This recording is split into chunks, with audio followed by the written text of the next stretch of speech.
Mount Vernon is one of Baltimore's most iconic neighborhoods. The Gothic architecture, the Hogwarts Library, and of course, old Georgie boy sitting atop his marble throne. But it's also a neighborhood that has been buffeted by some recent losses, like the closure of Brewer's Art and the announcement that Eddie's is not returning. So we wanted to check in and see, how's Mount Vernon doing? I think something that excites me about Mount Vernon is that people continue to rally for Mount Vernon. One example is Spirits of Mount Vernon, what that building used to be. It was supposed to go up for auction and people were worried that it was going to become a parking lot.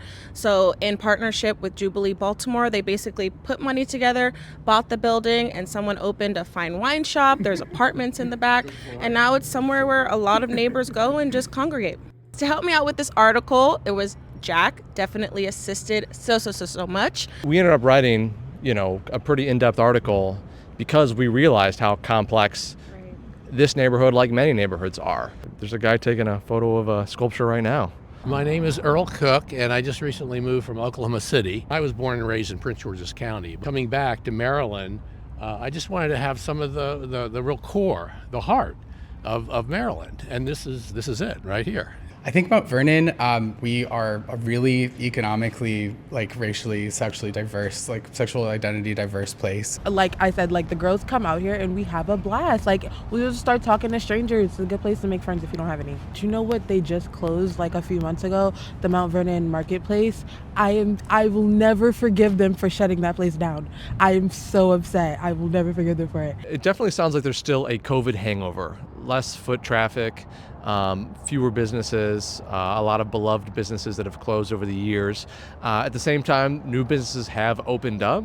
So it's kind of a question of, are things getting worse or are we just seeing change? I lived in Mount Vernon for just about 10 years. It's definitely changed. It was changing before COVID, but I think COVID really reshaped the neighborhood. How would you describe Mount Vernon's neighborhood personality? Well, it used to be the gayborhood, and it used to be more arts. Well, you can't tell, but behind me, the CBS used to be the Hippo, which was a well-known, well-frequented gay bar. And a lot of people in the neighborhood think one of the big indicators of change here was the diminishing of spaces like the Hippo.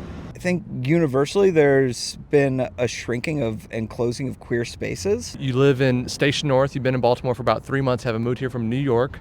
But you come to Mount Vernon a lot then? Yeah, I visit here because of the museums and the library and stuff. So I think a big question folks have about Mount Vernon is whether or not it's lost maybe its status as a gayborhood or is losing that. Were you aware that that Mount Vernon historically has been kind of this welcoming space for queer folks? No, absolutely not. I would have guessed it was Hamden, for sure.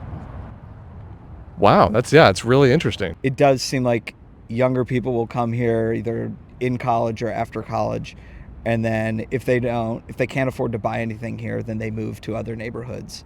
All of that is to say that Mount Vernon is going through changes, but there are still plenty of queer-friendly spaces and great food spots to check out. I often go to Babies on Fire for a coffee when I first get here. I love Coral Wig for after dinner drinks. Feely is great for lunch or an early dinner. Yeah, there's a great variety of things to do. So if you're in the area, come get some wine and then go to the Enoch Pratt Library and check out Porco Rosso. Sorry, baby.